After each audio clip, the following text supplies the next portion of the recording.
من الشيطان الرجيم بسم الله الرحمن الرحيم الرحمن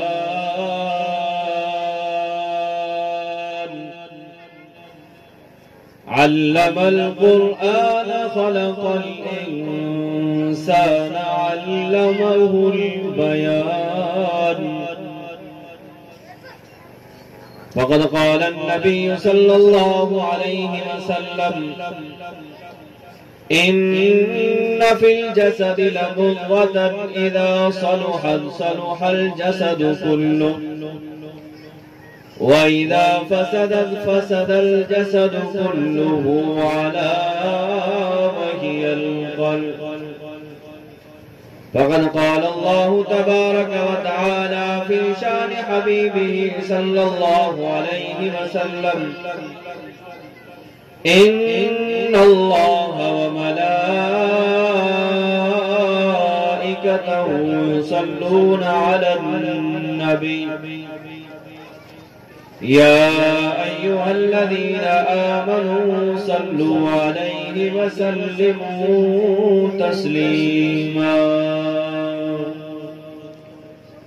सब साथी दिल्ली मोहब्बत से सरवर कायनात इमामुल अंबिया हजरत मोहम्मद मुस्तफा अहमद मुज्तबा सल्लल्लाहु अलैहि वसल्लम जे ज़ात गिरामी जे मथा दुरूद शरीफ।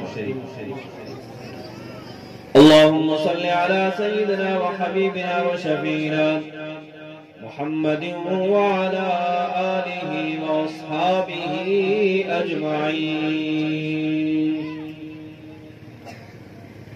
अल्हम्दुलिल्लाह अज जो असांजो ही प्रोग्राम जलसा सीरतुन नबी सल्लल्लाहु अलैहि वसल्लम जे उनवान सां मुनाकिद कयो आहे हिन प्रोग्राम जा निगरान असांजा मोहतरम उस्तादुल क़ुरा कारी हाफिज मोहम्मद शोबान लगारी साहब ऐं असांजा दोस्त हाफिज मंजूर अहमद साहब उन्हनि जी मेहनत सां अल्हम्दुलिल्लाह ही प्रोग्राम रखियो आहे। अल्लाह जी बारगाह में अर्ज़ आहे त अल्लाह शल हिन प्रोग्राम के बाइसे नसीहत पंहिंजी बारगाह में क़बूल मंजूर फरमाए।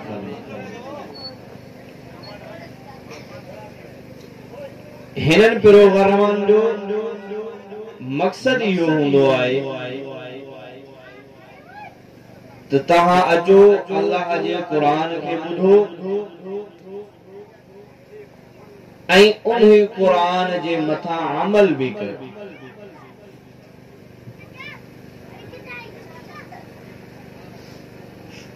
ऐं ही महफ़िलूं बरकत वारियूं महफ़िलूं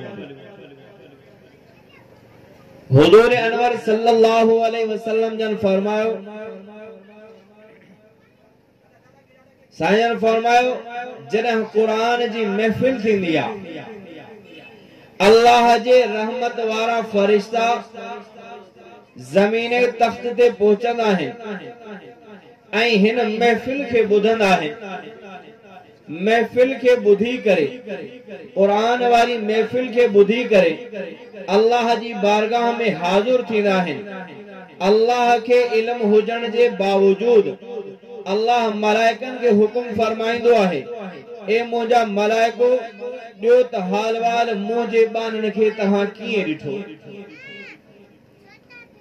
मलाइका अर्ज़ कंदा या अल्लाह तुंहिंजे बाननि खे असां ॾिठोसीं क़ुरान वारी महफ़िल में मौजूद हुआ क़ुरान खे ॿुधऊं पे उन जे जेको आहे तो वाइज़ ऐं नसीहत खे ॿुधऊं पे अल्लाह तबारक व तआला मलाइकनि खे हुकुम फरमाईंदो आहे ए मुंहिंजा मलाइको ॿुधायो त इहे इंसान कहिड़ी शइ खां पनाह पिया घुरनि।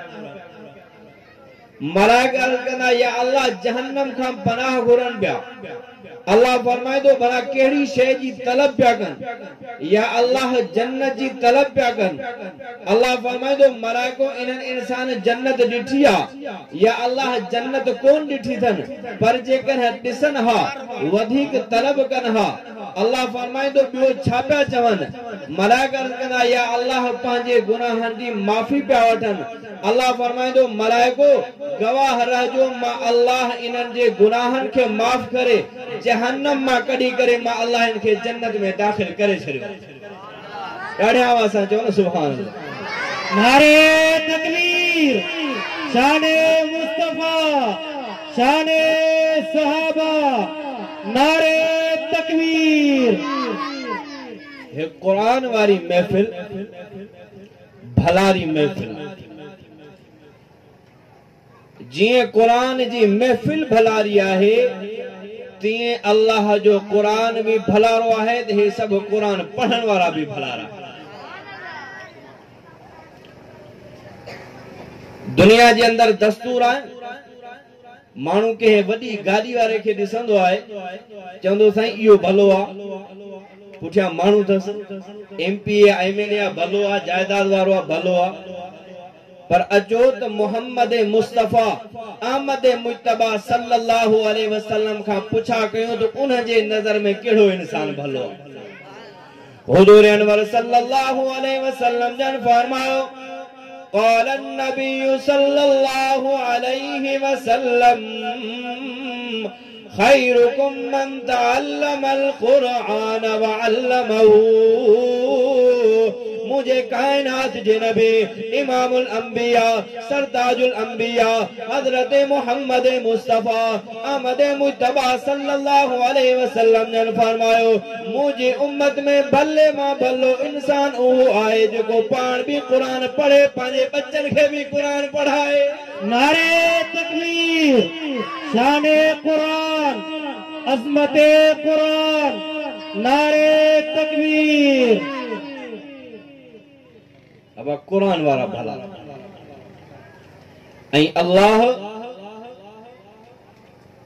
फरमायो आहे त मां अल्लाह जेकॾहिं तालीम ॾिनी आहे, सेख ॾिनी आहे त उहा कुरान वारी ॾिनी। अल्लाह तबारक व तआला कुरान मजीद जे अंदर फरमाए अर्रहमान अल्लमल कुरान खलकल इंसान अल्लमहुल बयान। अल्लाह तबारक व तआला फरमायो रहमान उहा ज़ात आहे जे इन इंसान खे कुरान जी तालीम ॾिनी आहे। अल्लाह असांखे कुरान वारी तालीम ॾिनी। हुजूर अनवर सल्लल्लाहु अलैहि वसल्लम जन एक दफे मस्जिद नबी जे अंदर आया। अल्लाहु अकबर, मुझो नबी वडो शान वारो, सब चो सुभान अल्लाह। मुझे नबी जे इज्जत जी केड़ी गाल कजे, मुझे नबी जे मर्तबे जी केड़ी गाल कजे, मुझे नबी जे शान जी केड़ी गाल कजे।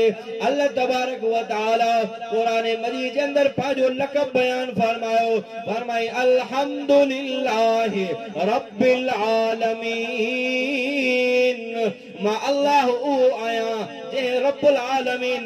अल्लाह तबारक व तआला फरमायो सब तारीफ अल्लाह जे लायन जेको पूरे जहान जो रब है। अल्लाह तबारक व तआला मक्के शरीफ जे लाए भी रब्बुल आलमीन जो लफ्ज गलायो, फरमाई इन्ना अव्वल बैतिन वुदिअ लिन्नास लल्लज़ी बिबक्कत मुबारकन व हुदल लिल आलमीन।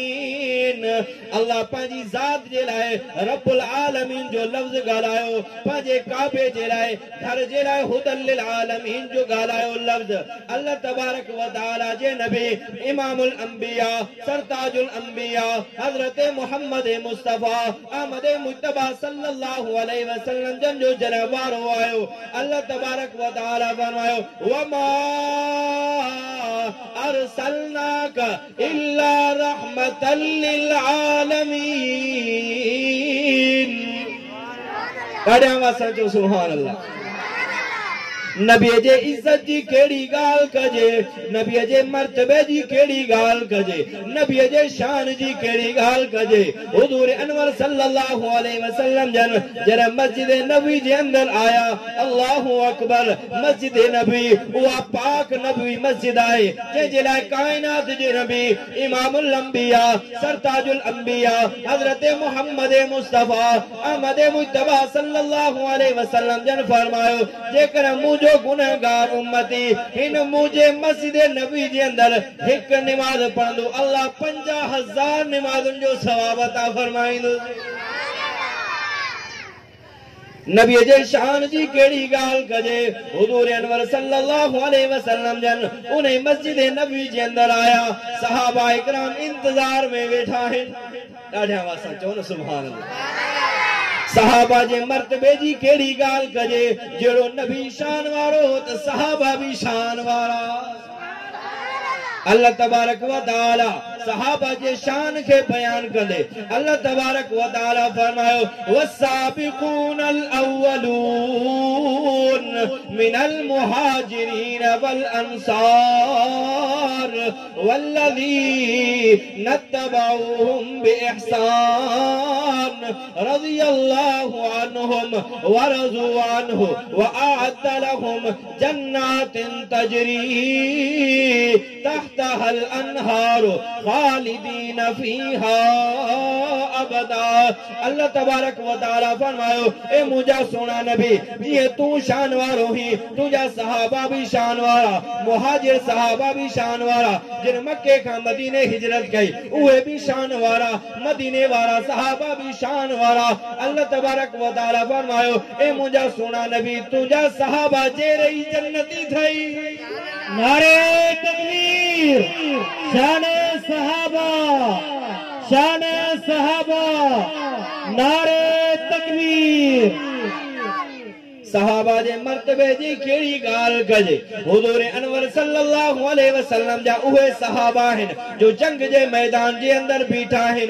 अल्लाह तबारक व तआला फरमायो, ए मुझा सोना नबी तुझा सहाबा एडा त मर्तबा वारा हन, उन जे मर्तबे जी ते तमाम वडी गाल आए। पर ए मुझा सोना नबी तुझा सहाबा ओ मुझे दीन के बुलंद करण जे लाए, अल्लाह जे दीन के बुलंद करण जे लाए जे घोड़े ते सवार थींदा हैं, जंग जे मैदान में बीठा ए मुझा सोना नबी उन घोड़े जे हलन जे करे जैसा दज़ पैदा थींदी आहे, उन दज़ के भी मूं रब्बुल आलमीन जो कसम कुरान मजीद के अंदर अल्लाह आवाज़ ॾिनो फरमाई, वल आदियाति ज़बहन फल मूरियाति क़दहा फल मुगीराति सुबहा फअसरन बिही नक़ल फवसतन बिही जमा। अल्लाह तबारक व तआला फरमायो, ए मुझा सोना नबी तुझे सहाबा जेके घोड़े ते सवार थी करे जंग जे मैदान में बीठा हुंदा आहिनि, उन घोड़े जे हलन जे करे जेका दज़ पैदा थींदी आहे, मिट्टी उॾामंदी आहे, उन उॾामंदड़ मिट्टीअ खे बि मूं रब्बुल आलमीन खे कसम ॾाढा वासा चो सुभान अल्लाह। साईं जन जॾहिं मस्जिद नबी जे अंदर आया, कुछ सहाबा इकराम जिक्र अज़कार में बैठा हुआ, कुछ सहाबा इकराम पढ़न पढ़ाइन। साईं जन फरमाते किलाहुमा खैर, बई जमायतों भलियूं आहिनि। जिक्र करण वाला भी भला है, ऐं जेके पढ़न पढ़ाइन था, कुरान जी तालीम पढ़न था पढ़ाइन था, इहे भी भला है। पर साईं जन वेही रहा उन्हनि सहाबा इकराम सां, उन्हीं जमायत सां जेका जमायत सहाबा जी पढ़न ऐं पढ़ाइन। साईं जन फरमायो बुअस्तु मुअल्लिमन, अल्लाह हबीबा मोहम्मद मुस्तफा के उस्ताद करे मोकिलियो। इने जे करे कुरान जी महफिल तमाम वडी भलाई, जिक्र जी महफिल भी भलारी है। अल्लाह तबारक व तआला फरमाते जेको इंसान जिक्र नथो करे, रब जो जिक्र नथो करे, रब के याद नथो करे, मां अल्लाह उनके ब नुकसान दिनुस। अब घणा नुक़सान, ब नुक़सान। जो रब के याद नथो करे उनके ब नुक़सान थींदा। केड़ा? पहिरियों जिंदगी जे अंदर फाको अची वेंदो, पैसो केतिरो भी हुंदो पर उन में बरकत न हूंदी। अल्लाह फरमाए पहिरियों नुक़सान इहो। ॿियो नुक़सान अल्लाह तो फरमाए जॾहिं क़यामत जे ॾींहुं उथंदो त मां रब अंधो करे उथारींदोसांसि। अल्लाह तबारक व तआला फरमाए वमन आरद अन ज़िक्री फइन्न लहू मईशतन ज़ंका व नहशुरुहु यौमल क़ियामति अमा क़ाल रब्बी लिमा हशरतनी अमा वक़द कुन्तु बसीरा। अल्लाह तबारक व तआला कुरान मजीद जे अंदर फरमायो जेको इंसान मो रब जे ज़िक्र खां मुंहुं मोड़ींदो दुनिया जे अंदर रिज़्क तंग करे छॾींदोसांसि, क़यामत जे ॾींहुं जेकॾहिं उथारींदोसांसि अंधो करे उथारींदोसांसि। इहो इंसान फरमाईंदो या अल्लाह मां दुनिया जे अंदर ॾिसंदोसि, दुनिया जे अंदर मुंहिंजी नज़र हुई, या अल्लाह क़यामत जे ॾींहुं मूंखे तो छो अंधो करे उथारियो आहे। अल्लाह फरमाईंदो दुनिया जे अंदर तो मुंहिंजे ज़िक्र खां मुंहुं मोड़ियो, अॼु आख़िरत जे अंदर मां अल्लाह तो खां मुंहुं मोड़े छॾियो आहे। इन जे करे ज़िक्र भी कंदा ऐं अफ़ज़ल ज़िक्र अथव। साईं फरमाईंदा अफ़ज़ल ज़िक्र ला इलाहा इल्लल्लाह। भले मां भलो जेको ज़िक्र आहे उहो ला इलाहा। एक दफे हजरत मूसा अलैहिस्सलाम अल्लाह जो कलीम नबिया अल्लाह सा डायरेक्ट गुफ्तगू थो करे। अल्लाह जी बारगाह में अर्ज कई या अल्लाह मां तुझो कलीम नबी आया, मां तुझो खास नबी आया, या अल्लाह मुखे को खास वजीफो अता कर, को मुखे खास जिक्र अता कर। अल्लाह तबारक व तआला फरमाए मूसा कुल ला इलाहा इल्लल्लाह। ए मूसा ला इलाहा इल्लल्लाह पढ़। हजरत मूसा अलैहिस्सलाम अर्ज करे या अल्लाह या तो सजी दुनिया पढ़े थी ला इलाहा इल्लल्लाह वारो कलमो तो सजी दुनिया वारा पढ़न था, मुसलमान पढ़न था। मां तुझो खास बंदो आया, मां तुझो खास नबी आया, मां तुझो कलीम नबी आया, या अल्लाह मुखे खास वजीफो अता कर। अल्लाह तबारक व तआला फरमाए ए मूसा अलैहिस्सलाम इहो वजीफो इहो कलमो एडो तो वजनी आहे, एडो तो बाबरकत वारो आहे। जेकॾहिं दुनिया जे अंदर जेकॾहिं आखिरत जे अंदर या दुनिया जे अंदर को तोड़ करण वारो तोड़ करे ओ सब जेको सो ताराजी जे बिनी पुड़न जे अंदर बिनी ताराजी जे पुड़न के रखियो वने। एकड़े ताराजी जे पुड़ जे अंदर 7 ज़मीनूं रखियो वनन, 7 आसमान रखिया वनन, सिदरतुल मुंतहा रखिया वने, पूरी कायनात रखी वने, वण टिण बूटा जमादात नबातात हैवानात रखिया वनन। पर ए मूसा अलैहिस्सलाम ताराजी जे बे पलड़े जे अंदर ला इलाहा इल्लल्लाह वारो कलमो रखियो वने। इहो ला इलाहा इल्लल्लाह वारो कलमो वजनी थी पवंदो। क्यों सुभान अल्लाह। कलमे जी वडी बरकत ऐं इहो ही कलमो आहे जेको अल्लाह 1.25 लाख नबियन के इहो हिकु ही कलमो। हजरत आदम अलैहिस्सलाम के अल्लाह कलमो ॾिनो ला इलाहा इल्लल्लाह, आदम सफीहुल्लाह, ला इलाहा इल्लल्लाह, नूह नजीउल्लाह, ला इलाहा इल्लल्लाह, यूसुफ सिद्दीकुल्लाह, ला इलाहा इल्लल्लाह, इब्राहिम खलीलुल्लाह, ला इलाहा इल्लल्लाह, इस्माइल ज़बीहुल्लाह, ला इलाहा इल्लल्लाह, ईसा रूहुल्लाह। पर मोहम्मद मुस्तफा अहमद मुज्तबा सल्लल्लाहु अलैहि वसल्लम के भी अल्लाह तबारक व तआला इहो ही कलमो ॾिनो ला इलाहा इल्लल्लाह मुहम्मदुर रसूलुल्लाह। जिक्र भी कंदा ऐं कुरान वारी महफिलन जे अंदर वेंदा।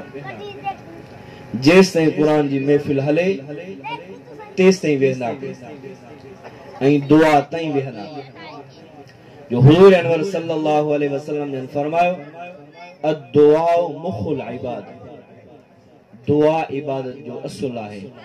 इन जे करे मूंखे यकीन आहे तव्हां आखिरी